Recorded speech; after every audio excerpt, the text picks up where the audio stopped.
The man on the other side of the glass wasn't a stranger. He was the ghost I'd spent 3 years grieving. He was the husband I'd sold my family's legacy to bury. But as he knelt on the floor of that San Francisco boutique, tying the shoes of a toddler with his exact chin, I realized the urn on my mantel held nothing but wood ash and $3 million of my stolen life. If you're watching this video, tell me where you're from or what time it is for you. The icy wind coming off the San Francisco Bay didn't just hit you, it scraped against your skin like a dull knife. I pulled my collar up, burying my nose in the wool, trying to shield myself from the gusts that tore down Post Street.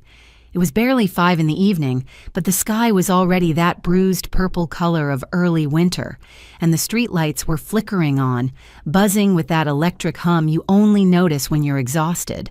And God, I was exhausted. I had just spent 4 hours at an estate auction in the financial district, standing in the back of a room that smelled like old paper and cedar dust, watching other people buy the kind of history I used to appraise. I wasn't there to buy.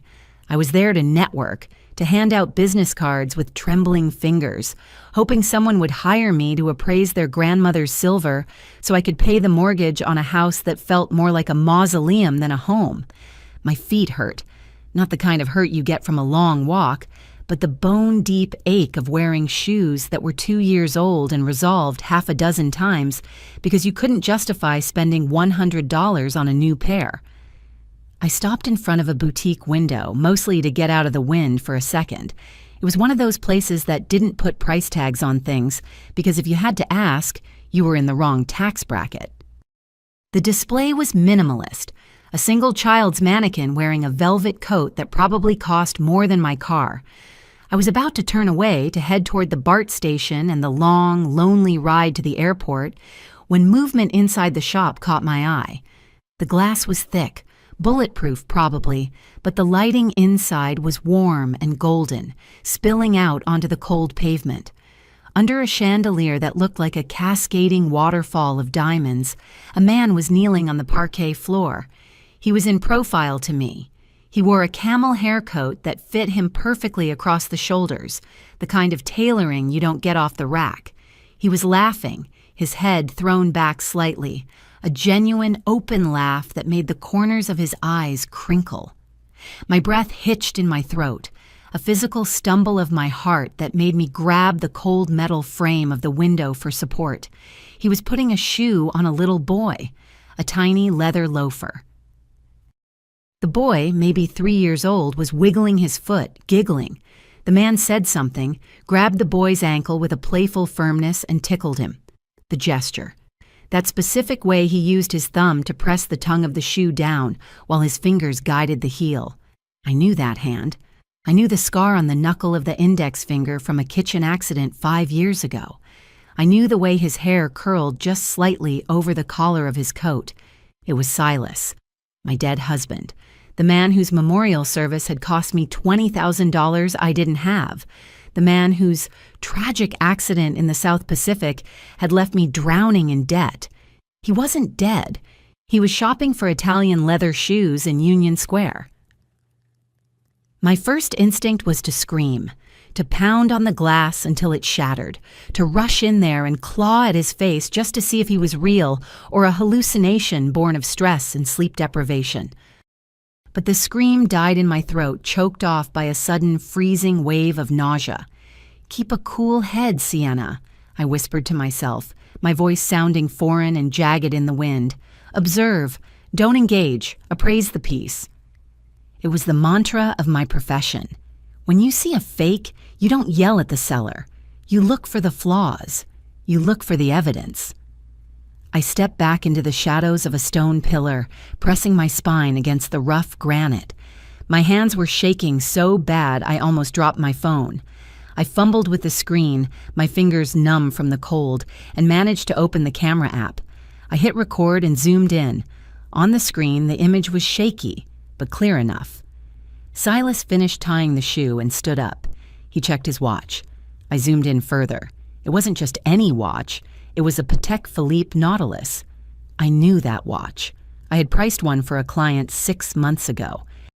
It was worth more than the entire inheritance my mother had left me, the inheritance I had liquidated to pay off Silas's failed business loans after he died. Then a woman stepped into the frame. She was stunning, in that effortless, polished way that screams money. Her hair was a voluminous cloud of curls, and she was carrying a Birkin bag, the Himalayan crocodile one. I did the math instantly in my head. That bag was easily 6 figures. She put a hand on Silas's arm. He turned to her, and the look on his face, it wasn't just affection, it was devotion. He leaned down and kissed her forehead, then scooped the boy up into his arms. I recognized her. It took a second for my brain to connect the dots through the new haircut and the designer clothes, but it was her, Kiana, his executive assistant, the one he had sworn was just a kid he was mentoring. "She's got a tough home life, Sienna," he had told me, looking me right in the eye over dinner 4 years ago. "I'm just trying to give her a leg up. Don't be jealous. It's beneath you." A leg up. It turned out the mentoring program included a secret family, a fake death, and my life savings. I watched through the screen as they moved toward the register. Silas pulled out a black card, the heavy metal kind, the kind I used to have before the bank seized our accounts. I was so focused on the screen trying to capture every pixel of his betrayal that I didn't hear the door of the boutique open. "Ma'am!" I jumped, nearly dropping the phone. A security guard, tall and broad, was standing in the doorway looking at me with suspicion. "You can't film the customers," he said, his voice flat. "Private property." I wasn't, I stammered, shoving the phone into my pocket. My heart was hammering against my ribs like a trapped bird. I was just admiring the display. "Move along," he said, taking a step toward me. I didn't argue. I couldn't risk Silas seeing me. Not here. Not when I was wearing a coat with a fraying hem and he looked like a king. I turned and walked away, forcing my legs to move, forcing myself not to run. As I blended into the crowd of tourists and shoppers, a memory flashed in my mind. The day the authorities came to the house, the closed casket, the forensic report they gave me. Dental records, they said. A 99% match on the tissue recovered from the crash site.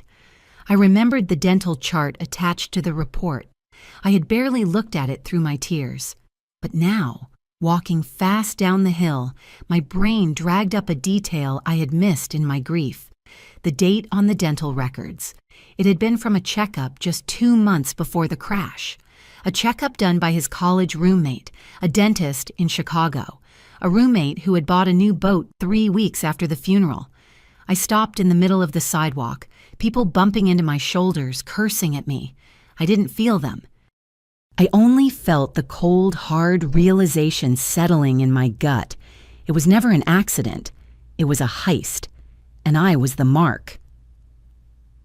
The Uber ride to San Francisco International was a blur of brake lights and the smell of the driver's stale coffee. I sat in the back, clutching my phone like a lifeline, replaying the video over and over again. Every time Silas smiled at that child, it felt like someone was taking a potato peeler to my heart. I got to the terminal and dragged my feet to the kiosk. Flight delayed. The screen blinked in cheerful orange letters. New departure time, 11:30 p.m. 3 more hours. 3 more hours trapped in this limbo between the life I thought I had and the nightmare I had just discovered. I walked mechanically through security, forgetting to take my laptop out, getting yelled at by a TSA agent who looked like she'd had a longer day than me. By the time I got to the gate, my hands were shaking so bad I couldn't hold my boarding pass. I ducked into the nearest restroom, locked myself in a stall, and sank down onto the toilet lid. The sounds of the airport bathroom, the flushing toilets, the rolling suitcases, the chatter of women fixing their makeup, echoed around me. I pulled my knees up to my chest. I looked at the bank app on my phone. Balance, $42.16. That was it. That was all I had until my next check from the freelance appraisal gig came in, $42, and Silas was buying shoes that cost $500. A sob ripped out of me, ugly and loud.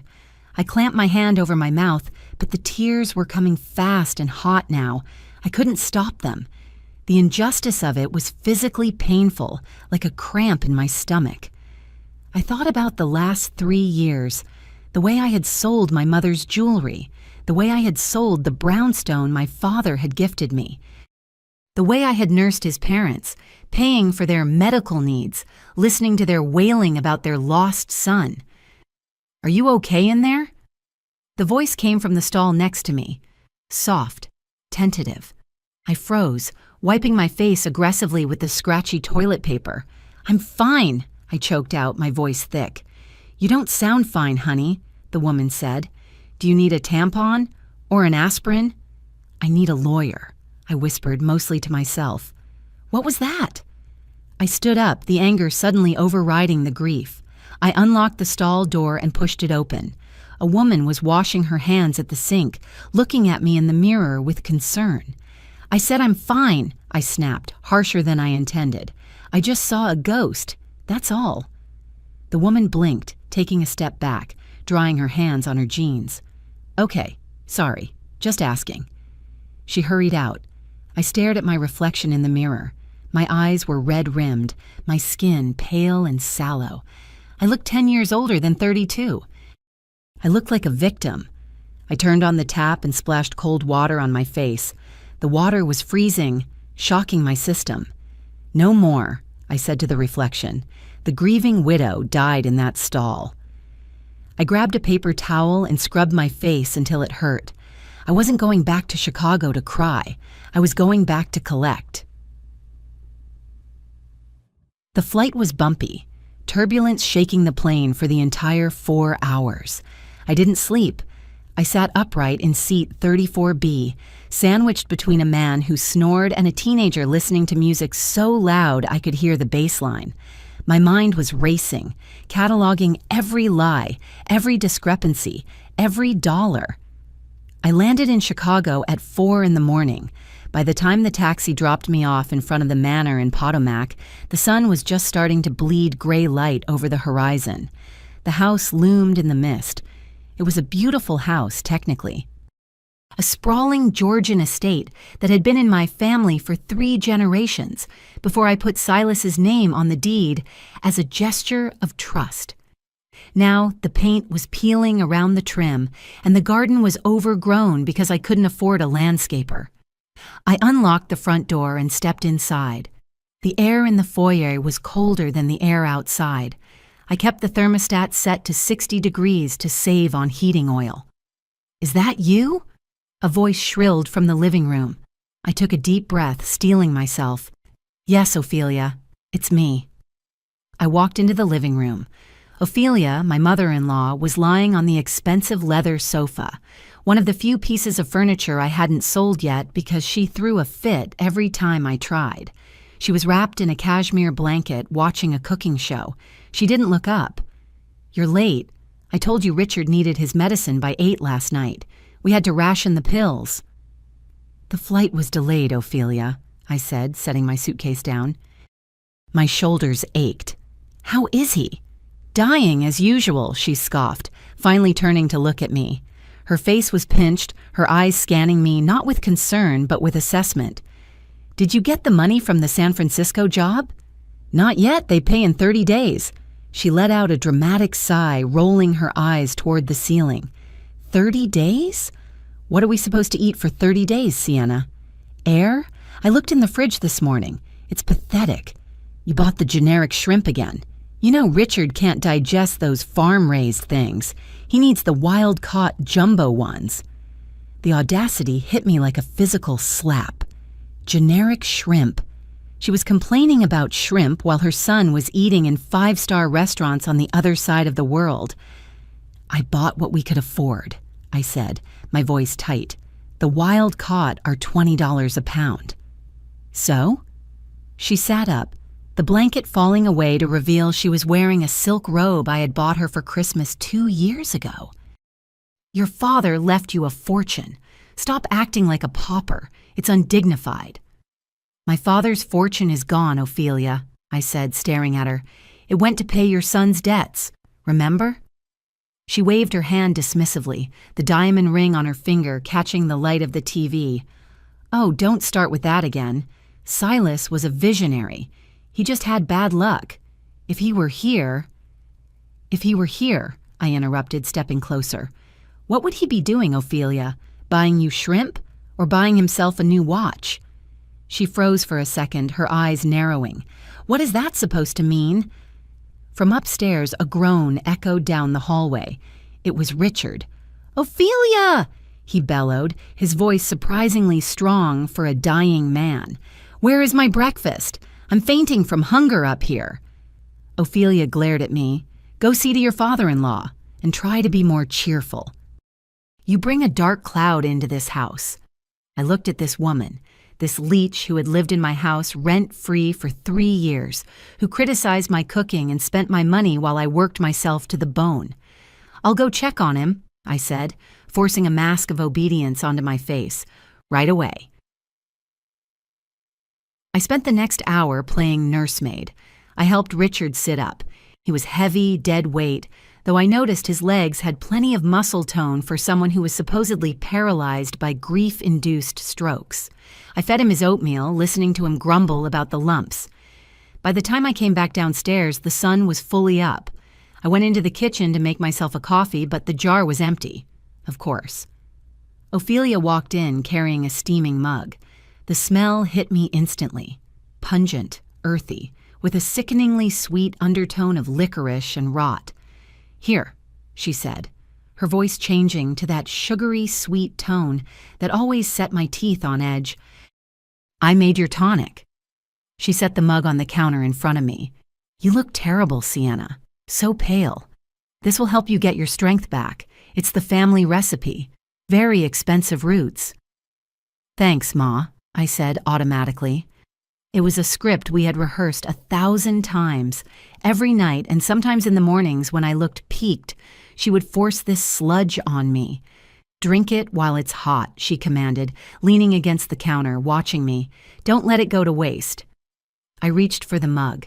The ceramic was warm against my cold fingers. I lifted it to my lips. Usually I would chug it just to get it over with. But today, the steam rising from the dark liquid made my stomach turn. I thought about the video, Silas and his healthy, beautiful son. Then I thought about my own empty womb, the way my cycles had become erratic and painful over the last 2 years, the way I was always tired, always foggy. "It's just stress," the doctors had said. Early onset menopause brought on by trauma. I looked at Ophelia over the rim of the mug. Her eyes were fixed on my throat, waiting for me to swallow. There was a hunger in her gaze, a weird intensity. "Is there something wrong?" she asked sharply. "No," I said, "just too hot." I pretended to take a sip, letting the liquid touch my lips but keeping my teeth clenched. I made a swallowing sound. "Good girl," she said, relaxing slightly. "Now, I'm going to the salon. I need a trim. Put it on the emergency card." "The emergency card is maxed out, Ophelia." "Well, fix it," she snapped, turning around and sweeping out of the kitchen. As soon as she was gone, I walked over to the large potted fern in the corner of the breakfast nook. I looked at the soil. It was damp and smelled weirdly sour. I had been dumping the dregs of my tea here occasionally when I couldn't finish it. I looked at the fern closely. The fronds near the soil were yellow and withered. The stems were black and mushy, as if something was eating them from the inside out.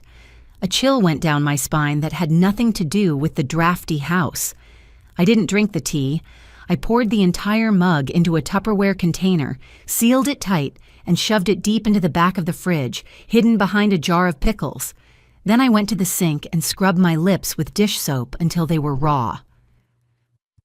I waited until 2 a.m.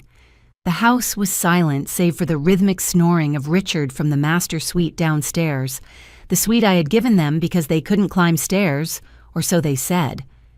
I was upstairs in the guest room, which had been my room for 3 years. I had locked the door and wedged a chair under the handle. Paranoia? Maybe. Or maybe just survival. I sat on the floor in the corner, away from the window, huddled under a blanket. I pulled out the burner phone I had bought at a bodega near the airport for $20 cash. My hands were shaking as I dialed the number. I knew it by heart. It rang 4 times. Then a groggy, irritated voice answered. "This better be an emergency. It's 2 a.m. "Liam," I whispered. "It's Sienna." There was a pause, then the rustling of sheets and the sound of a lamp clicking on. His voice changed instantly, becoming sharp and alert. Liam was my father's best friend, the family lawyer, the only person left in the world who actually gave a damn about me. "Sienna? What's wrong? Are you hurt?" "No," I said, "but I need you to listen to me, and I need you not to ask me if I'm crazy." "Okay, I'm listening." "Silas is alive." Silence. Heavy, thick silence. I could hear Liam breathing on the other end. "Sienna," he said gently, the way you talk to someone standing on a ledge. "We've talked about this. Grief plays tricks." "I saw him, Liam," I cut in, my voice hard. "I have video." "In San Francisco. He was with Kiana. They have a kid that looks exactly like him." "Send it to me," he said, the lawyer in him taking over instantly. "Right now." "I can't send it from my main phone. They might be monitoring it. I'm on a burner." Okay. If this is true, my God, Sienna, the insurance money, the debts." "The debts," I repeated. $2 million in promissory notes that appeared a week after the funeral, notes signed by him. "We verified those signatures," Liam said, but he sounded uncertain now. "Did we? Or did we just trust the paperwork because we were mourning?" I took a deep breath. "I need you to open a file, a black file. Off the books. I want a forensic audit of every single debt I paid. I want to know who owns the shell companies the money went to." "That will take time," Liam warned. "And money. We'll need a forensic accountant." "I'll find the money," I said. "And one more thing. The crash." "The investigation." "The NTSB report was conclusive, Sienna." "The dental records," I said. "They were dated 2 months before the crash. Dr. Aris performed the exam. Silas's college roommate." "Aris," Liam muttered. "I remember him. He handled the identification." "Investigate him," I said. "Squeeze him. I bet you $5 he didn't do that exam." "Sienna," Liam said, his voice low, "if this is true, you are in danger. These people, to fake a death, to steal millions, they are capable of anything. You need to get out of that house." "No," I said, looking at the moon casting shadows on the floorboards. "If I leave, they'll know I know. They'll run, and they'll take the money with them." "So what are you going to do?" "I'm going to stay," I said. "I'm going to play the grieving widow. I'm going to cook their meals and wash their clothes." I tightened my grip on the phone until the plastic creaked. "And while they're sleeping," I whispered, "I'm going to dig their graves." I waited until Ophelia left for her charity brunch, which I knew was just her drinking mimosas with other women she secretly hated, before I made my move. I grabbed the Tupperware container wrapped in 3 plastic bags from the back of the fridge and shoved it into my purse. I ran to the garage, my heels clicking loudly on the concrete. I got into my sedan, a 10-year-old Honda that sounded like a lawnmower when it idled. I turned the key. Click, click, click. Nothing. Not even a wheeze. Just the dry, dead sound of a starter motor giving up the ghost. "No," I whispered, hitting the steering wheel with the heel of my hand. "No, no, no, not today." I tried again. Click. I rested my forehead against the cold steering wheel. The battery. It was the battery. I remembered the mechanic telling me 6 months ago it was on its last legs, but a new one was $150, and I had chosen to buy Richard's blood pressure medication instead. I checked my watch. I had an appointment with Dr. Vance in 45 minutes. If I missed it, he wouldn't see me for another week.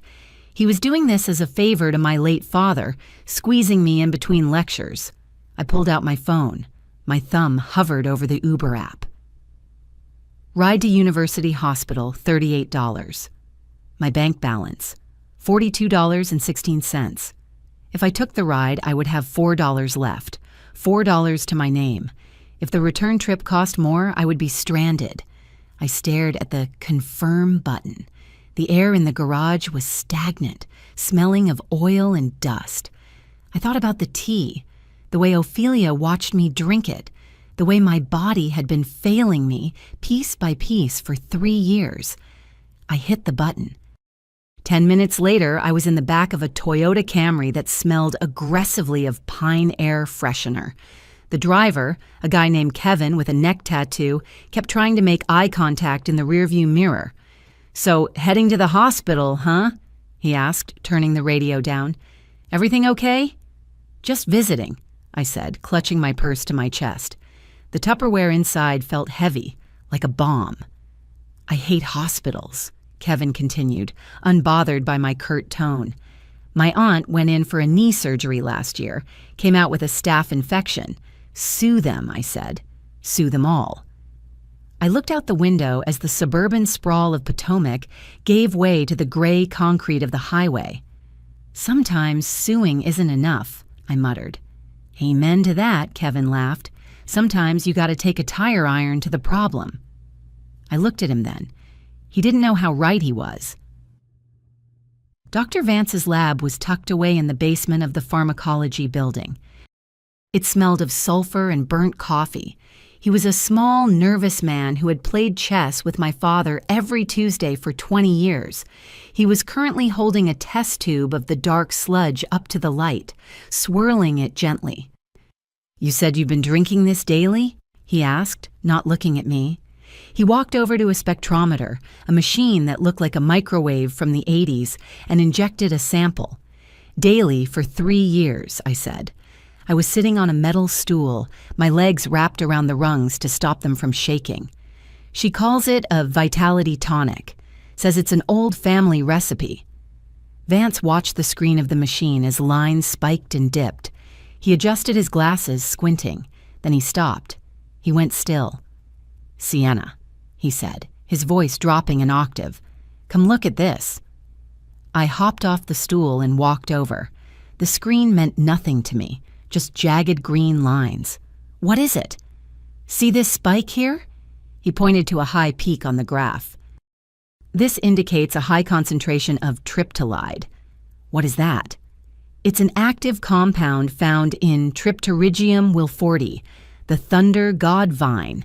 He turned to face me, his face grave. "In traditional Chinese medicine, it's used for inflammation, but in high doses, or chronic low doses like this." He trailed off, looking at my stomach. "What?" I demanded. "Is it poison? Are they trying to kill me?"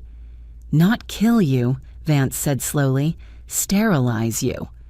The room seemed to tilt. "Excuse me?" "It attacks the ovarian reserve," Vance explained, his voice clinical but his eyes full of pity. "It causes premature ovarian failure. If you've been taking this for 3 years, Sienna, it creates a state of permanent menopause. It essentially cooks your eggs." I stumbled back, hitting the edge of the lab bench. My hand flew to my stomach. The irregularity, the hot flashes, the exhaustion. They didn't just want my money, they wanted to make sure I never had a child. They wanted to make sure that if I ever remarried, or if Silas ever came back, there would be no heirs to challenge the lineage.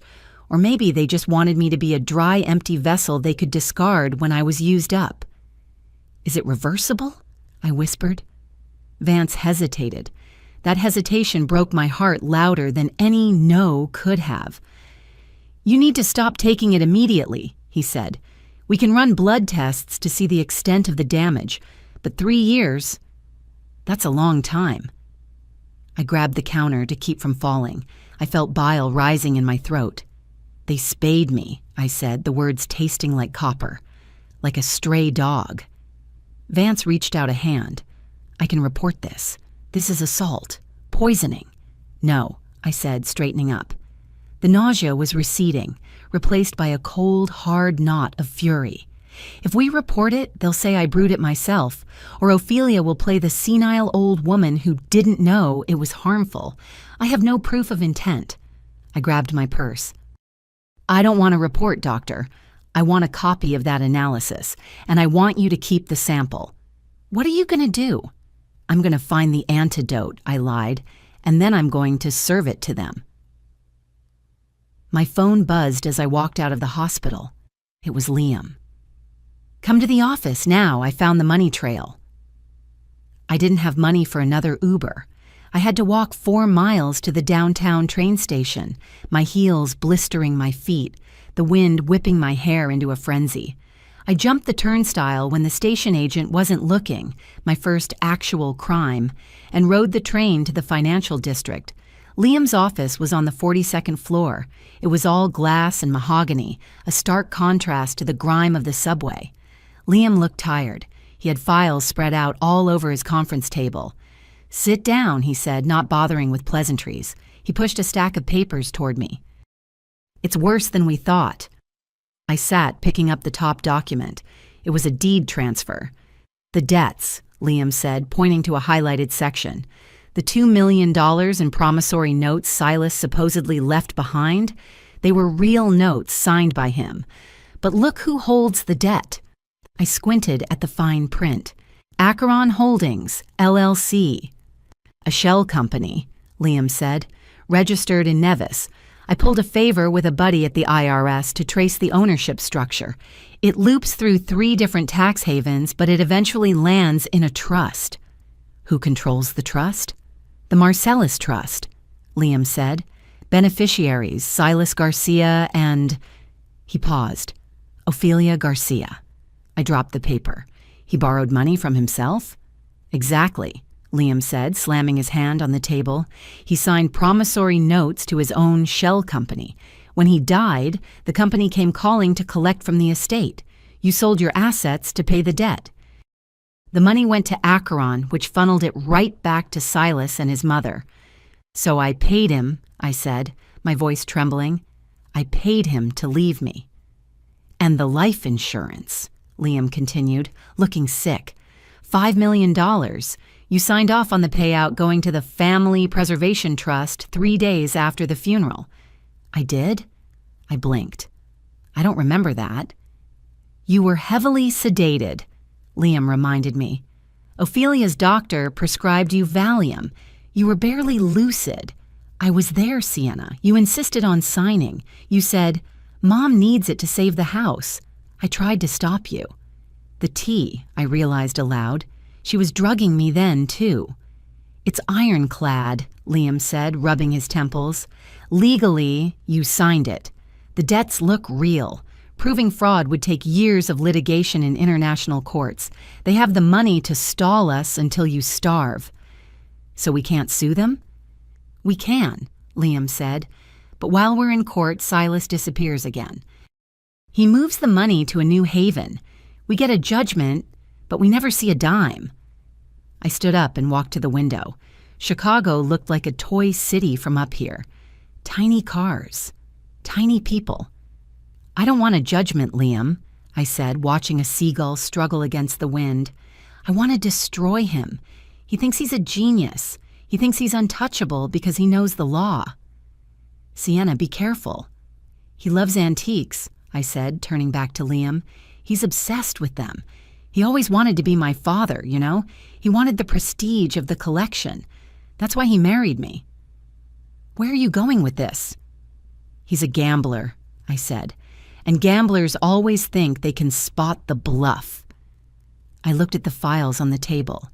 I need to liquefy the last thing I have. You have $40, Sienna. I have a shard, I said, and I have a plan. I got back to the house at 6. Ophelia was in the kitchen eating takeout sushi, the good kind. The kind that costs $80 a platter. Oh, you're back, she said, popping a piece of tuna sashimi into her mouth. I had to order food. There was nothing in the fridge but that awful kale you bought. I stared at the sushi. Where did you get the money, Ophelia? I found a credit card in Richard's old wallet, she said vaguely. "It had a little room on it. Don't look at me like that. A woman needs to eat." She looked me up and down, her eyes landing on my stomach. "You know," she said, chewing slowly, "it's probably a blessing in disguise that Silas passed when he did, before you two had children." The air left the room. "What?" "Well," she sighed, wiping her mouth with a napkin, "you were never very sturdy. Motherhood takes a toll. And let's be honest, you're a bit dry, aren't you? Silas always wanted a big family. I don't think you could have given him that. The tonic, the years of poisoning, and now this." I walked over to the cabinet. My hands were perfectly steady. I opened it and took out a dinner plate. Fine bone china, part of my wedding set. "Sienna?"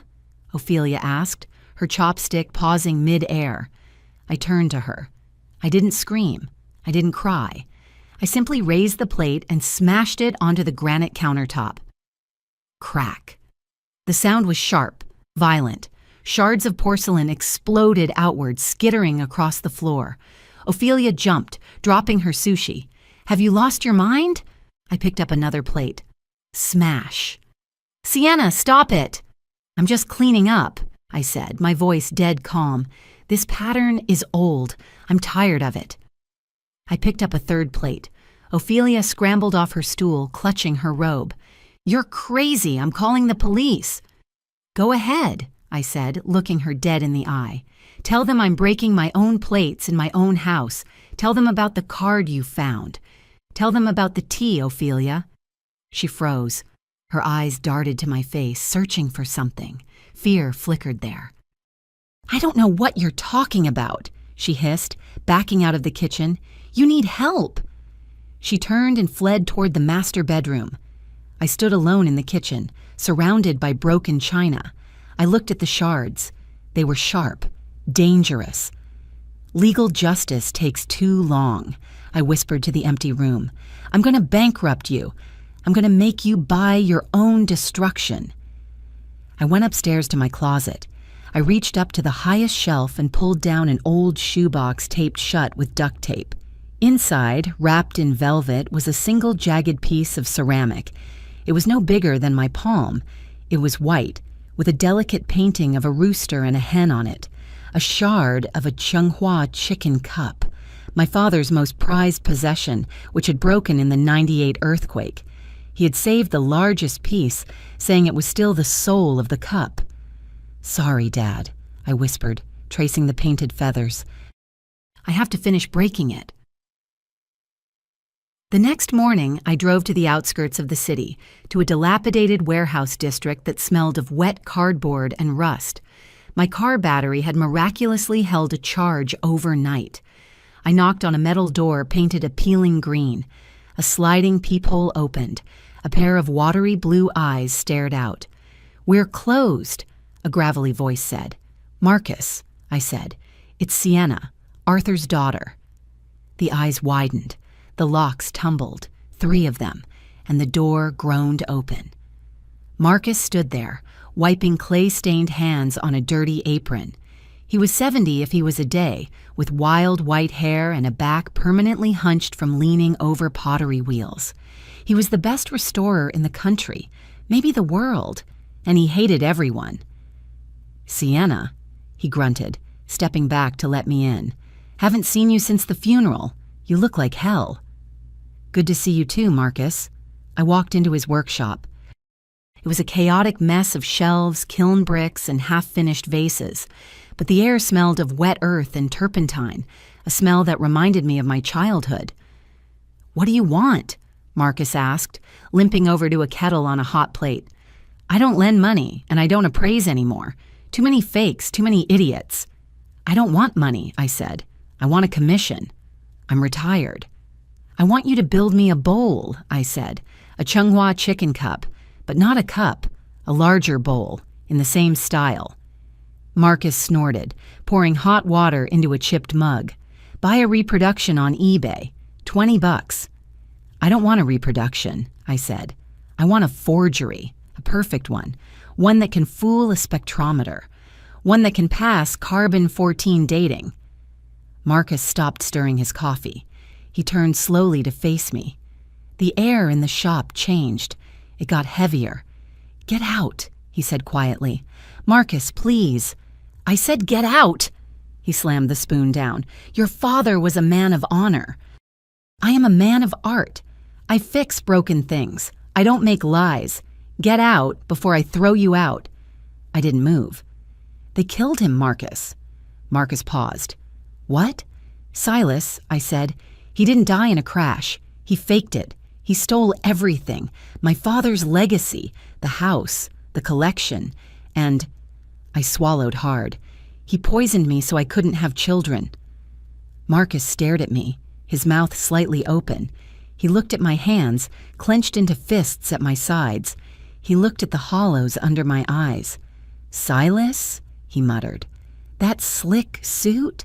The one who didn't know the difference between underglaze and overglaze?" "He's alive," I said. "He's rich, and he's greedy. He wants the prestige. I want to sell him the ultimate treasure, a lost masterpiece, but it has to be perfect. It has to be scientifically perfect." "Impossible," Marcus said, shaking his head. "You can't fake the clay composition. The trace elements in the kaolin from the Ming era don't exist anymore. The mines are empty. Even if I make the shape perfect, the science will catch it. The carbon-14 in the organic binders, impossible." "Not impossible," I said. I reached into my bag and pulled out the velvet bundle. I unwrapped it on his workbench. The shard of the chicken cup lay there, gleaming under the fluorescent lights. The rooster looked defiant. Marcus gasped. He reached out a trembling hand but didn't touch it. "The 98 shard," he whispered. "Your father cried for a week when that cup broke. He saved this piece like it was a holy relic." "It's authentic," I said. 15th century, imperial kiln." "Yes," Marcus breathed. "The glaze, the bubbles. It's breathtaking." "Grind it," I said. Marcus jerked his hand back as if the shard had burned him. He looked at me with horror. "What?" "Grind it up," I repeated, my voice steady, though my heart was breaking. "Pulverize it. Mix the powder into your clay. Use the glaze fragments to seed the new glaze." "You are insane," Marcus whispered. "This shard alone is worth $50,000, maybe more. You want me to destroy it to make dust?" "I want you to make a trap," I said. "If we use the material from the original, the spectrograph will read the correct elemental composition. If we use the binders from the core, the carbon dating will be skewed toward the correct era, or at least confuse the reading enough to pass." "It's sacrilege," Marcus said, backing away. "It's murder. I won't do it." "It's justice," I yelled, slamming my hand on the table. The shard jumped. "Silas is living in luxury while Ophelia starves me and poisons me. They took my past. They took my future. This shard is all I have left. It's just a thing, Marcus. It's just a piece of ceramic. But my life, my father's name, that is what they are destroying." I grabbed a heavy iron pestle from his bench and held it out to him. "Do it," I commanded. "Or I will do it myself, and I'll probably botch it." Marcus looked at the pestle, then at the shard, then at my face. He saw the tears I was refusing to shed. He saw the desperation. Slowly, his expression hardened. The artist vanished, replaced by something colder. "Silas," he spat the name. I always hated that arrogant prick. He took the pestle from my hand. It was heavy, cold iron. He picked up the shard. He held it up to the light one last time, admiring the translucency. "Forgive us, Arthur," he muttered. He dropped the shard into the heavy bronze mortar. Clink. It sounded like a bell. Marcus looked at me. "Once I strike, there is no going back. The history is gone." "Strike," I said. He brought the pestle down. Crunch. The sound was sickening. It was the sound of bones breaking. I flinched, closing my eyes for a second. When I opened them, the rooster was gone. There was only white dust and jagged crumbs. Marcus began to grind, a rhythmic, angry motion. Scrape. Crunch. Scrape. "I will make you a bowl," he growled, not looking up, his arms working furiously. "I will make a bowl so beautiful it will make the angels weep, and it will be the most expensive lie ever told." I watched my inheritance turn to powder. I didn't feel sad anymore. I felt lighter. The past was gone.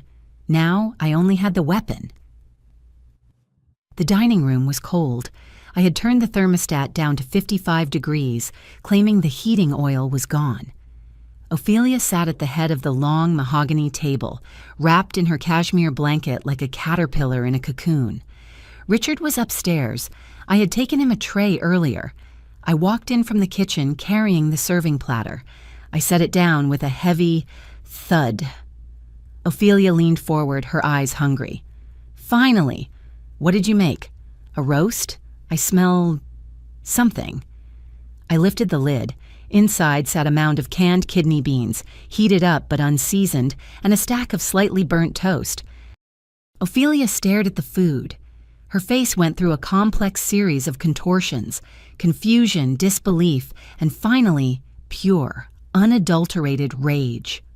"What is this?" she whispered, pointing a manicured finger at the beans. "Dinner," I said, spooning a generous portion onto her plate. The beans made a wet, squelching sound. "Eat up. It's protein." "I am not eating dog food," she shrieked, shoving her plate away. It clattered against the wood. "Where is the grocery money? I gave you Richard's card." "The card was declined, Ophelia," I lied smoothly, sitting down and picking up a piece of toast. It was hard as a rock. "Insufficient funds, just like the bank account, just like my credit cards." "You're lying," she spat. "You're hoarding the money. You're trying to starve us out so you can sell the house and leave us on the street." I stopped chewing. I reached under the table and pulled out a large manila envelope. I had spent 3 hours at the library printing these out.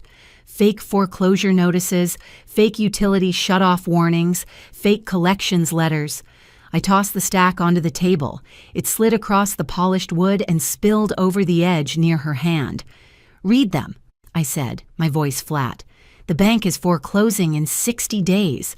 The water company is threatening to cut us off on Friday. We are destitute, Ophelia. There is no money. There is no hoard. There is only beans." Ophelia picked up the top paper, a menacing red notice from First National Bank. Her hands trembled. She didn't read the fine print, which was good because I had copy-pasted the legal jargon from a website. She just saw the bold red letters. Notice of seizure. "My God," she breathed, her face draining of color. "They can't take the house. It's the family seat." "It's a pile of bricks owned by the bank," I said, taking a bite of beans. They tasted like tin and despair. "Unless a miracle happens, we're homeless by Christmas."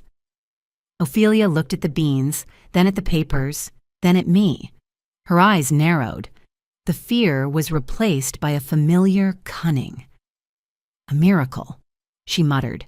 She stood up, pulling her blanket tight. "I'm not hungry. I'm going to check on Richard." She left the room without touching her plate. I waited until I heard her footsteps on the stairs, then I spit the beans into a napkin. The next morning, I put the bait in the trap. I placed a pair of sterling silver candlesticks on the side table in the foyer. They were mid-19th century, not my father's best, but heavy and visibly expensive. I dusted them off so they caught the morning light. Then I left for a job interview. I slammed the front door, started my noisy Honda, backed out of the driveway, and drove around the block. I parked 3 streets over, behind a large hedge, and pulled out my phone. I had taped an old smartphone to the top of the grandfather clock in the hallway, angling the camera down toward the foyer. I opened the baby monitor app I had installed. The feed was grainy, black and white, but clear enough. For 20 minutes, nothing happened. Just the empty hallway and the dust motes dancing in the light. Then Ophelia appeared. She wasn't wearing her robe. She was dressed in a heavy trench coat and a scarf, looking like a spy from a bad movie. She stopped at the bottom of the stairs and listened. She tilted her head, waiting. Silence. She moved quickly. She walked to the side table. She didn't hesitate. She didn't look guilty. She looked entitled. She picked up the first candlestick and shoved it deep into the oversized pocket of her coat. Then the second one. "Stupid girl." Her voice came through the phone speaker, tinny and distorted. "Leaving these out. Doesn't know the value of anything. Better I sell them than the bank takes them." She patted her pockets, the silver bulging against the fabric. She walked to the front door, opened it a crack, peeked out, and then slipped outside. I watched on my screen, my grip tightening on the steering wheel until my knuckles turned white. "That's grand larceny, Ophelia," I whispered, "and you just did it on camera." I waited for her to walk to the end of the street. I knew she wouldn't call a taxi to the house. She didn't want a paper trail, and she definitely didn't want me to see a cab pulling up. She walked to the main road, struggling under the weight of the silver. I followed her in the car, keeping a safe distance. She flagged down a passing taxi. As she got in, I pulled out behind them. We drove for 30 minutes, heading away from the affluent suburbs and into the city, specifically toward the pawn shop district on State Street. The taxi pulled up in front of Gold and Silver Exchange, a place with bars on the windows and a neon sign that buzzed audibly. I parked across the street, ducking down in my seat. I couldn't go in, obviously, but the shop had a large plate glass window. I watched Ophelia walk to the counter. She pulled the candlesticks out of her coat. The broker, a man with a thick neck and a thicker gold chain, picked them up. He didn't even use a loop. He weighed them in his hand, scratched the bottom with a file to check if it was plated, and then shrugged. He held up 5 fingers. $500. Those candlesticks were worth $3,000 at auction. Minimum, Ophelia argued. I could see her gesturing wildly, pointing at the intricate carving.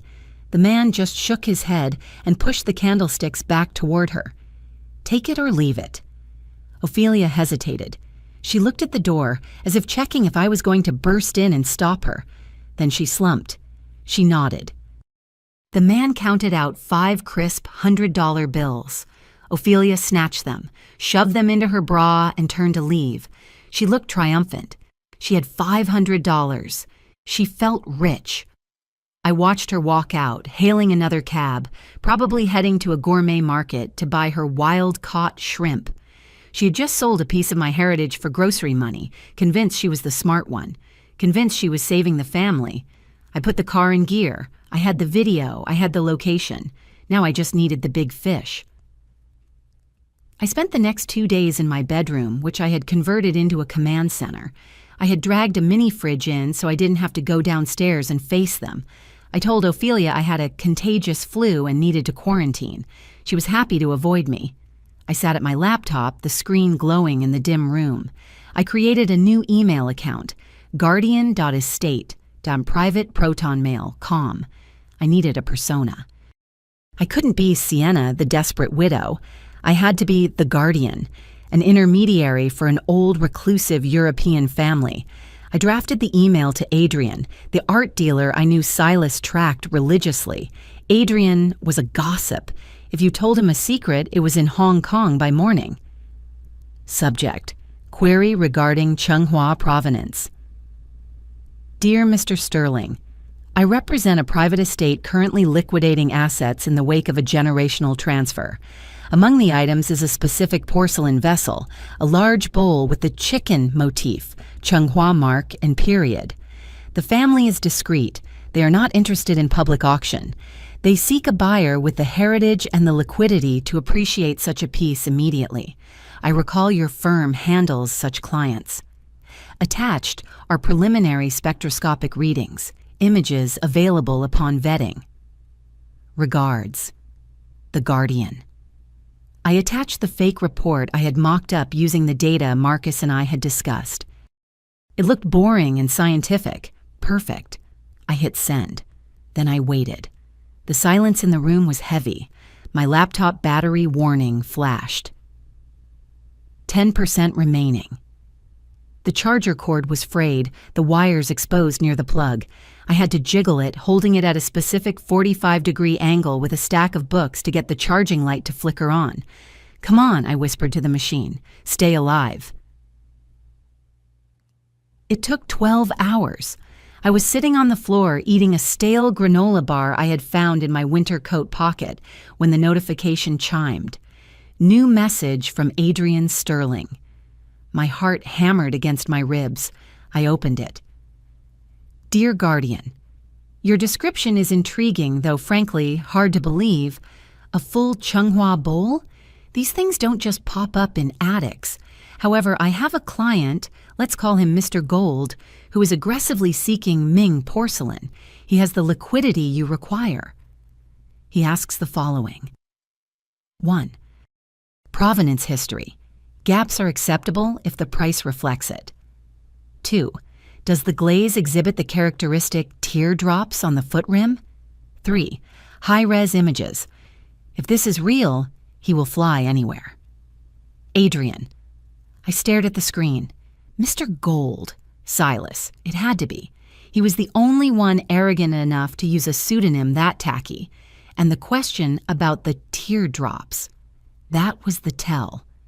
Years ago, when Silas was first trying to impress my father, he had read a book about Ming pottery. He had misunderstood a passage about tear marks, thickening of glaze, and called them teardrops. My father had corrected him gently, but Silas never let go of his version. He thought he knew better than the experts. He was testing me with his own wrong knowledge. If I answered like an expert, I would say teardrops isn't the technical term. But if I wanted to hook him, I had to play to his ego. I started typing.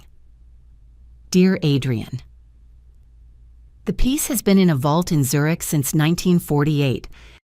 Before that, the collection of a Spanish diplomat. Regarding the foot rim, yes. The glaze accumulation, the teardrops, as your client keenly notes, is present and distinct. It is a sign of the firing method used in the imperial kilns. Images attached. I attached the photos Marcus had sent me an hour ago. The bowl looked magnificent. The lighting was moody, highlighting the curve of the rim and the vibrant colors of the rooster. I hit send. The hook was set. Now I just had to wait for him to swallow it. I was drafting a follow-up email, pressing for a deposit, when I heard a sound from the basement. Boom. It sounded like a cannon shot, followed immediately by the rushing roar of water.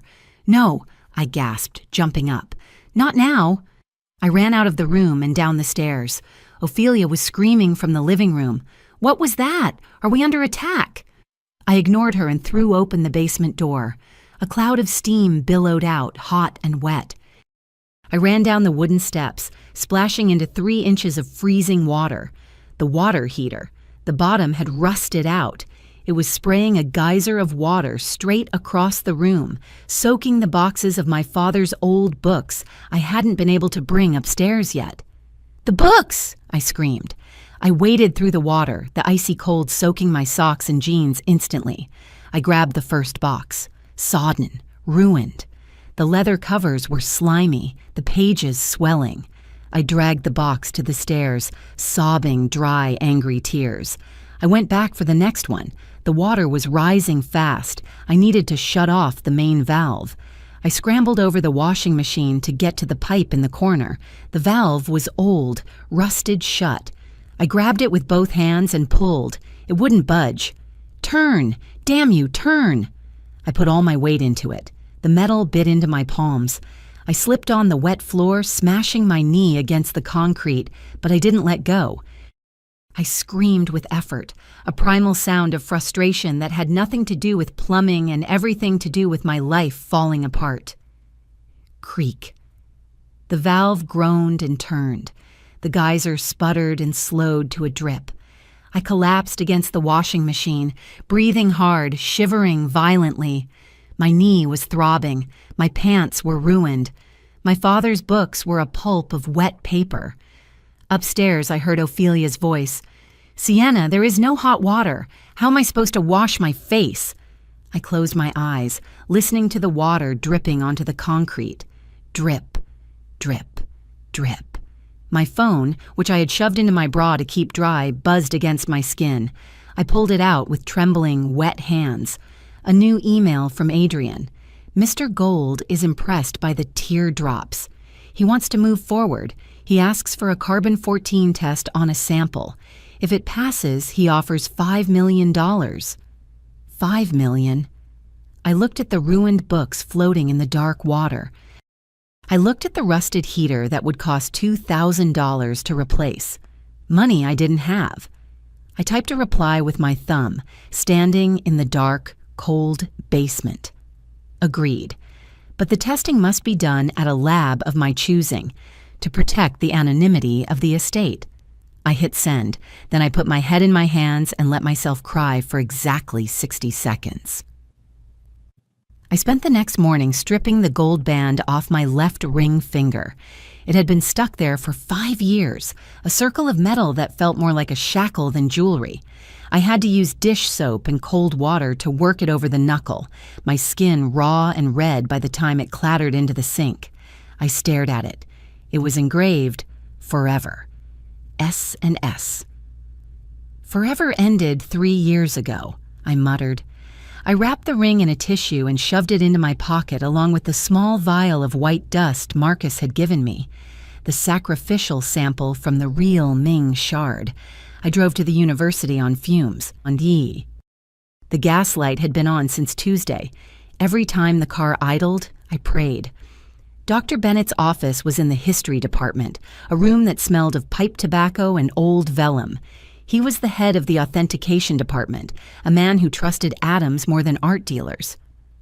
I need a rush job, I said, placing the vial on his desk, carbon-14 dating on the organic binders in the clay, and a full spectral analysis of the glaze composition. Bennett picked up the vial, adjusting his thick glasses. This is a destructive test, Sienna. You won't get this powder back. I know. And it's expensive. Expedited service is $2,000. I didn't have $2,000. I didn't have $20. I pulled the tissue from my pocket and unfolded it. The gold ring caught the light. It was 18 karat, heavy, with a small but high-quality diamond solitaire. Will this cover it? I asked. Bennett looked at the ring, then at my face.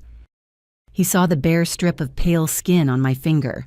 He didn't ask questions. He was a scientist. He dealt in facts, not tragedies. I can put it on the department's discretionary account, he said, pushing the ring back toward me. No, I said, pushing it back. Take it. Sell it. Melt it down. I don't care. I just need the paper, and I need the report to say, sample from bowl A, not sample from shard. Bennett hesitated. Is this for a lawsuit? It's for a funeral, I said. I'm burying the past. He picked up the ring. Come back at 4 o'clock. At 4:15, I was sitting in my car, which I had parked 3 blocks away to save on parking fees, holding a thick envelope. I opened it. The university letterhead was crisp and heavy. Certificate of Analysis. Object ID Bowl A. Dating. Mid-15th century. Ming Dynasty. Changhua period. Composition. High kaolin porcelain stone with trace iron levels, consistent with imperial kilns. It was perfect. Because the sample was real. It was a lie wrapped in scientific truth. Silas, with all his expertise, would see the numbers and blindly trust the math. He would never suspect that the sample came from a smashed fragment, and the bowl he was buying was a week-old creation by a grumpy man in a warehouse. I pulled out my laptop, which I was tethering to my phone's spotty data connection. I scanned the document using a free scanner app. I drafted the email to Adrian. Subject: Authentication complete. Attached is the C14 and spectral report from the university laboratory. As you can see, the piece is authentic period Changhua. Price: $5 million, non-negotiable. Terms: immediate transfer or cash. I hit send. My hand hovered over the keyboard. I felt a wave of nausea. This was wire fraud, technically, or at least conspiracy. If this went wrong, I wasn't just losing the house, I was going to federal prison. But then I remembered the video of Silas tying the shoes of his secret son. I remembered the poison in my tea. "Let them come for me," I whispered. "I'll take him down with me." The reply came 20 minutes later. Silas was clearly sitting at his computer, refreshing his inbox like a desperate day trader. Dear Guardian, my client is ecstatic. The data is irrefutable. He accepts the price of $5 million. However, due to the sensitive nature of international capital controls, he cannot wire the full amount without flagging regulatory bodies. He proposes a cash transaction. He wishes to inspect the piece personally. He will fly to the States this weekend. I laughed, a harsh, barking sound in the small car. Capital controls. That was code for laundered money. He had $5 million in dirty cash, probably skimming from the fake companies he used to defraud me, and he needed to turn it into a physical asset he could sell legitimately later. He was walking right into the line of fire, but he was smart. He added a condition. Client requests a video call to verify the item's current condition before booking the flight. I couldn't do a video call. If he saw me, the game was over. If he heard my voice, he might recognize the cadence. I called Marcus. "I need a video," I said. "Put the bowl on a turntable, dim the lights, wear gloves, don't speak. Just spin it slowly for 60 seconds. Send it to me now." 10 minutes later, the video arrived. It was hypnotic. The fake bowl looked ancient, the glaze glowing with a soft, milky luminescence. Marcus had even added dirt to the foot rim to simulate centuries of storage. I forwarded it to Adrian with a note. "The estate values privacy above all. No live calls. Here is the current time-stamped video. Take it or leave it." 3 minutes later, he takes it. He arrives Saturday. I got home just as the sun was setting. The house was freezing. The water heater was still broken, and the damp cold from the flooded basement was seeping up through the floorboards. I walked into the kitchen to find Ophelia pacing. She was on the landline, the one she thought was secure because I didn't know how to use it. I stopped in the hallway, pressing my ear against the doorframe. "But Silas," she hissed, her voice trembling. "It's the cabin. Your grandfather built it." Pause. I know it's a lot of money, but a quick sale? We'll lose 30% on the market value." Pause. Okay, honey. Don't yell. I understand. Big opportunity. Yes. For the grandson. Yes. For little... She lowered her voice. "For the boy. I'll do it. I'll call the broker tonight." She hung up. I stepped into the kitchen. Ophelia jumped, dropping the receiver. It dangled by its cord, swinging back and forth. "Who are you talking to?" I asked, walking to the fridge to get a glass of water. "No one," she said too quickly. "Just a wrong number." "You called them honey." "It was a telemarketer.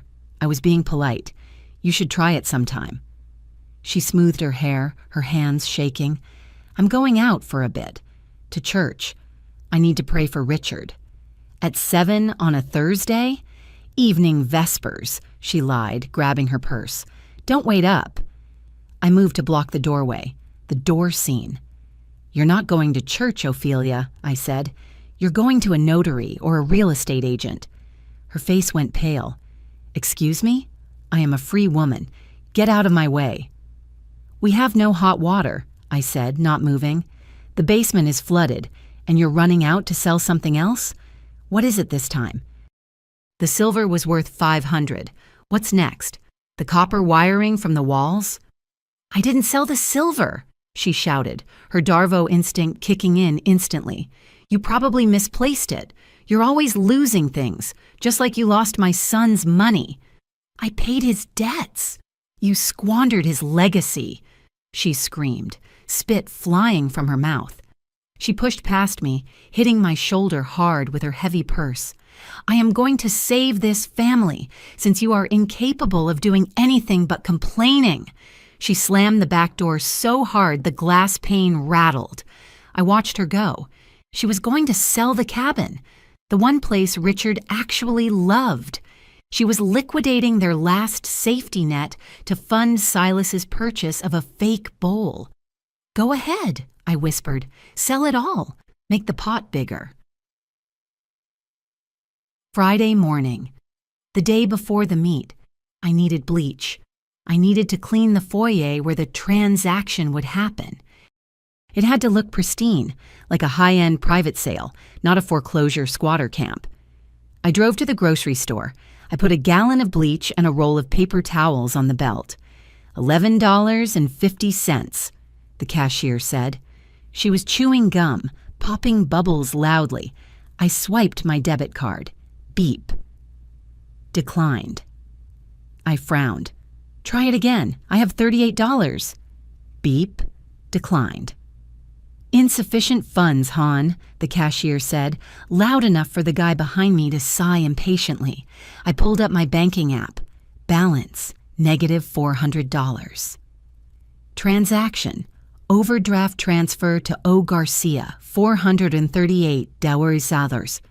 Ophelia. She had figured out the PIN. She had drained the last of the money, probably to pay for the rush fees on the cabin sale paperwork or a deposit for the notary. I stood there, my face burning. I was wearing a coat that used to cost $2,000, and I couldn't buy bleach. I stammered. "I have cash." I dug into my purse. I pulled out the coin purse I kept for tolls. I dumped it on the counter. Quarters, dimes, pennies, lint. "Really?" the guy behind me groaned. "Just void the transaction, lady." "No," I said, my voice shaking. "I need this." I counted the coins, one by one. My fingers were cold. The cashier watched me with a mixture of pity and annoyance. $10.50, $10.75. I was short, 75 cents short. "I'll put the paper towels back," I whispered. "Just take it," the cashier said, waving her hand. "My drawer is over anyway, just go." I grabbed the bleach. I didn't say thank you, I couldn't. I walked out of the store with my head down, tears stinging my eyes. Ophelia had taken my last dignity. "Enjoy the money, Ophelia," I thought, gripping the plastic handle of the bleach jug until my hand cramped, because tomorrow I'm taking the whole world back. I got home and scrubbed the foyer floor on my hands and knees with the bleach. The fumes made me dizzy, but the floor shone. Then I sat down to write the final email, the one that would spring the trap. I had to get Silas to come here, to the house. If I suggested a hotel or a bank, he might send an intermediary, but if I made it personal... Subject, final arrangements. Dear Adrian, the guardian agrees to the cash transaction. However, the estate has a strict protocol for handing over items of this cultural significance. The transfer must take place on estate property to ensure the ancestral spirits are honored. We do not do business in hotels. Location, 18 Quiet Lane, Potomac, MD. Time, Saturday noon. Note, this property was recently acquired by the estate as a U.S. base of operations. It is secluded and secure. I hit send. It was a gamble. 18 Quiet Lane was my address. It was Silas's old address. When he saw it, he would pause. He would think, why is the cellar at my old house? But then his arrogance would kick in. He would think, Sienna lost the house. The bank foreclosed. This wealthy European estate bought it. That's why the cellar is there. It would make perfect sense to him. It would confirm his victory. He had destroyed me so thoroughly that I had lost the house, and now he was coming back to buy a treasure in his old living room, the ultimate power move. He wouldn't be able to resist. It was too poetic. 10 minutes later, the confirmation came. Mr. Gold accepts. He is amused by the coincidence of the location. He will be there at noon. Amused, I said, reading the screen. I closed the laptop. I looked at the empty living room, the smashed plates still in the trash, the water stains spreading on the ceiling from the leak I couldn't fix. Laugh while you can, Silas, I said. Tomorrow you cry. Saturday morning broke gray and heavy, the kind of sky that looks like a wet wool blanket. I heard Marcus's truck idle in the driveway at 6 o'clock sharp. I opened the door, took the velvet-wrapped box from his calloused hands, and nodded. He didn't say a word. He just touched the brim of his cap and drove away. The weapon was in the house. At 9 o'clock, I set the dining room table. I didn't have food. Ophelia had drained the account, and I had 75 cents, so I improvised. I laid out the fine china I hadn't smashed yet. I polished the silverware until it gleamed. In the center of the table, where a roast should have been, I placed a large silver serving platter with the lid on. I walked to the bottom of the stairs. "Breakfast!" I yelled, putting a cheerful lilt in my voice that felt like swallowing glass. "Come down. I have a surprise." Ophelia came down first, looking haggard but suspicious. She was wearing her coat inside the house because of the cold. Richard followed, his wheelchair thumping on the hardwood. "A surprise?" Ophelia asked, eyeing the covered platter. "Did you find money? Did the transfer from San Francisco come through?" "Better," I said, pulling out her chair. "Sit. We need to celebrate." "Celebrate what?" Richard grunted, wheeling himself to the head of the table. "Freezing to death?" "The future," I said, "and the past." They sat. Their eyes were glued to the silver lid. Hunger, greed, and desperation. It was a potent mix. "Open it!" Ophelia commanded, licking her dry lips. I reached for the handle. "I wanted to thank you both for everything you've taught me about loyalty and family." I lifted the lid. There was no food. Piled high on the silver tray were the printed screenshots from the video I took in San Francisco. Dozens of them. Silas tying the shoe, Silas kissing Kiana, Silas holding the boy, and on top a printout of the deed transfer for the cabin Ophelia had sold yesterday. Ophelia stared. She blinked. Once, twice. Her brain refused to process the image. "What? Who is that?" she whispered.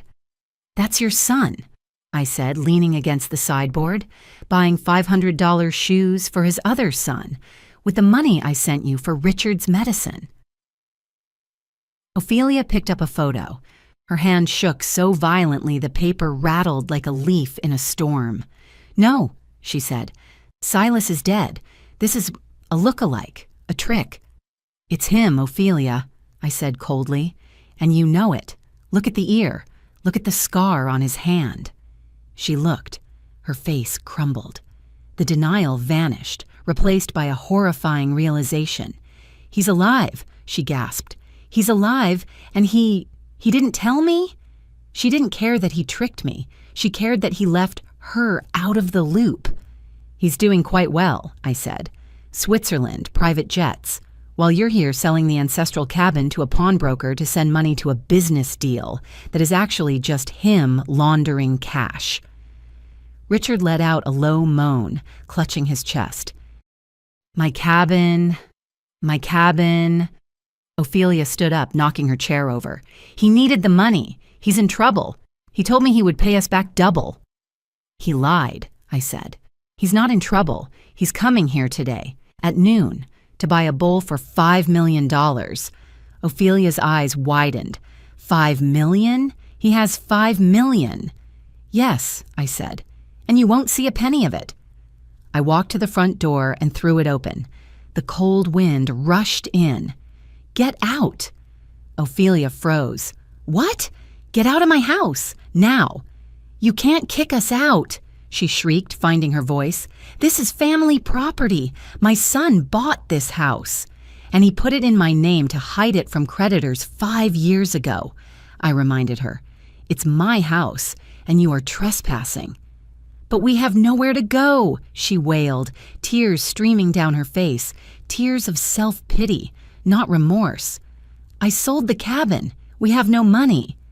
"Go to the shelter," I said, "or go to the police station. Ask for the fraud division. Tell them you helped your son fake his death." I grabbed her purse from the chair, the heavy one with the $500 from the candlesticks, and threw it out onto the lawn. It landed in a puddle of mud. "Go chase your money, Ophelia." She looked at the purse, then at me. She saw the dead look in my eyes. She grabbed the handles of Richard's wheelchair and began to push him toward the door, sobbing hysterically. "Ungrateful!" she screamed as she passed me. "We took you in. We loved you." "You poisoned me," I whispered. I slammed the door behind them and locked the deadbolt. I watched through the peephole as she dragged the wheelchair down the driveway, cursing the wind. I had 2 hours. I set the stage. I placed the red velvet box in the center of the coffee table. I opened the bottle of wine I had been saving for our 10th anniversary, which would have been today, coincidentally, and poured 2 glasses. I put the white roses in a vase. It looked romantic. It looked expensive. It looked like a tomb. At 11:55, a black SUV with tinted windows rolled up the driveway. I stood by the window, hidden by the curtain. My heart was hammering so hard I thought it might bruise my ribs. The driver got out, a big man, security detail. He opened the back door. Silas stepped out. He looked older, richer. His hair was styled differently, swept back. He wore sunglasses and a suit that cost more than my car. He paused, looking up at the house. He smirked, a small, arrogant tilt of his lips. He thought he had won. He thought fate had delivered his old home back to him as a trophy. He walked to the door. He didn't knock. He rang the bell, holding his finger on it for a long second. Entitled. I smoothed my dress. The blue silk one he used to say made me look passable, and opened the door. Silas was looking down at his phone. "We're here. Is the item ready for—" He looked up. His words died. His mouth hung open. The sunglasses slid down his nose. "Hello, Silas," I said. "You're late." For a solid 10 seconds, he didn't breathe. His brain was misfiring. He looked past me into the empty hallway, then back at my face. "Sienna?" he choked out. "Come in," I said, stepping back. "The tea is hot." He walked in automatically, as if pulled by a string.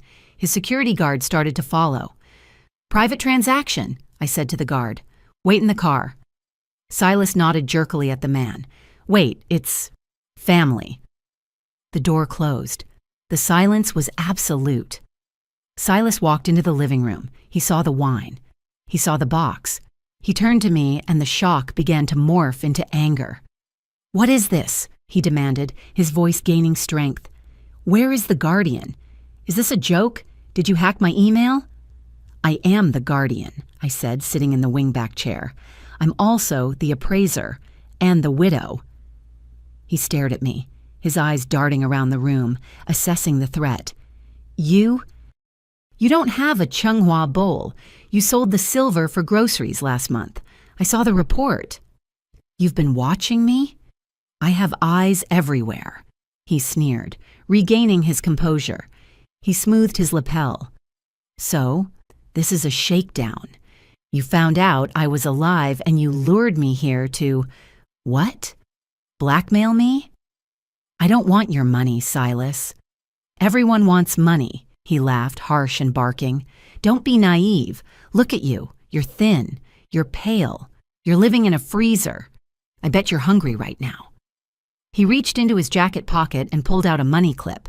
He peeled off a $1,000 bill, Swiss currency. He threw it on the floor at my feet. "Go buy a steak, Sienna, and then tell me where the real seller is." I looked at the bill. There is no other seller. The bowl is in the box. He looked at the velvet box. Greed warred with suspicion. Greed won. He lunged for the box and flipped the lid open. The fake bowl sat there, glowing under the recessed lights. It was perfect. The teardrops on the rim, the crescent moon mark I had invented. Silas let out a breath that sounded like a moan. He picked it up with trembling hands. "My God," he whispered. "It's real. The weight, the texture." $5 million, I said. Cash. He didn't put the bowl down. He couldn't. He was possessed. "You stumbled onto this," he muttered, tracing the rim. "My father hid it, didn't he? And you found it. You lucky, stupid girl." "Pay me, Silas." He set the bowl down gently and looked at me. The mask of the grieving husband slipped back into place. "Sienna, look," he said, his voice softening into that manipulative purr I knew so well. I know you're hurt, but I did this for us. The debts were crushing me. I had to disappear to save the family fortune. I built an empire in Zurich.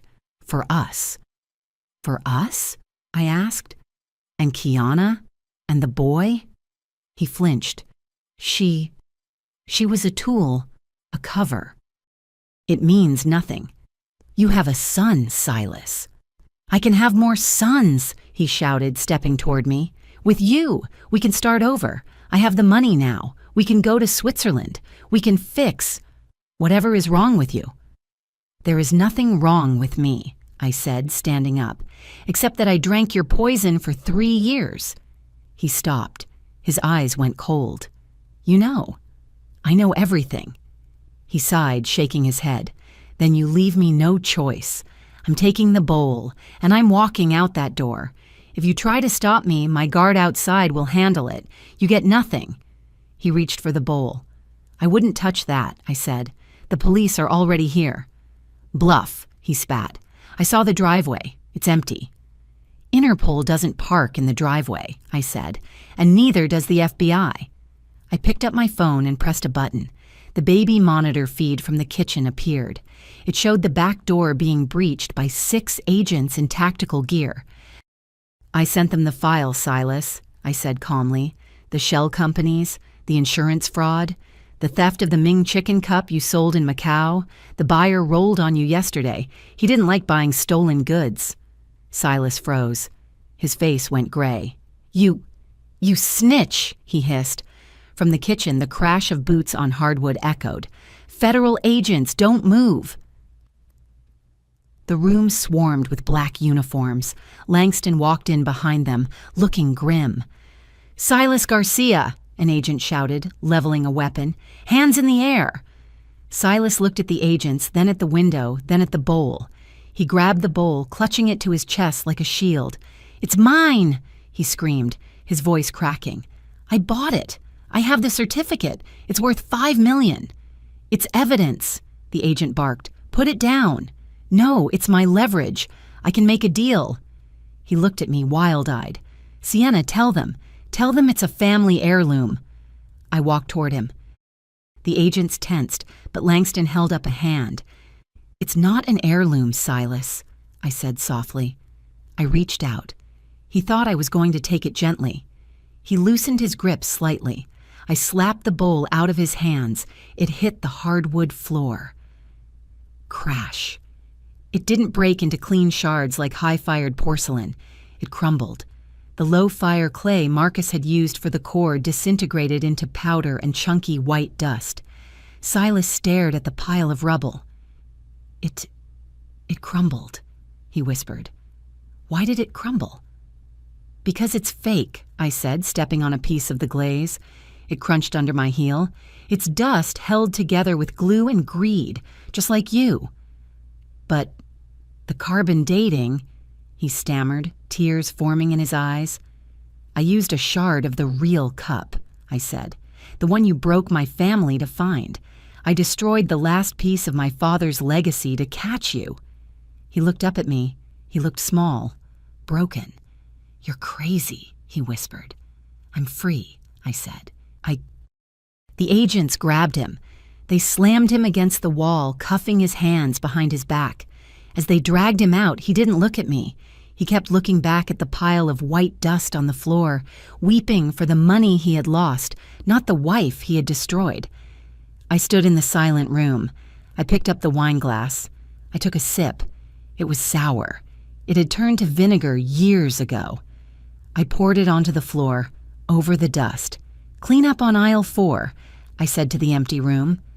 Update. 3 months later. The trial was short. The evidence I provided, the financial records, the video of the fake death preparations, the testimony of the art dealer in Macau, was overwhelming. Silas pleaded guilty to avoid a life sentence. He got 20 years in a federal facility in Terre Haute. Ophelia and Richard didn't fare much better. They weren't charged, but they were destitute. The last I heard, they were living in a state-subsidized efficiency apartment in Baltimore. Ophelia tries to call me sometimes. I changed my number, I sold the manor. The bank took most of it to cover the mortgage fraud Silas had committed, but I walked away with enough to buy a small cottage in Vermont. It has a garden. My health is recovering. Dr. Vance says I might never carry a child, but that's okay. Last week, I finalized the paperwork to foster a little boy named Zion. He loves shoes. Yesterday, I went to a pottery class. I took a lump of clay and put it on the wheel. It was wobbly and gray and messy. But as it spun, I felt something I hadn't felt in 3 years. I felt the future taking shape in my hands. If this story resonated with you, leave a like and consider subscribing. You can also drop any comment below, even just one word. Maybe tell me where you're watching from or what time it is right now. Sometimes one word is enough to say you were here.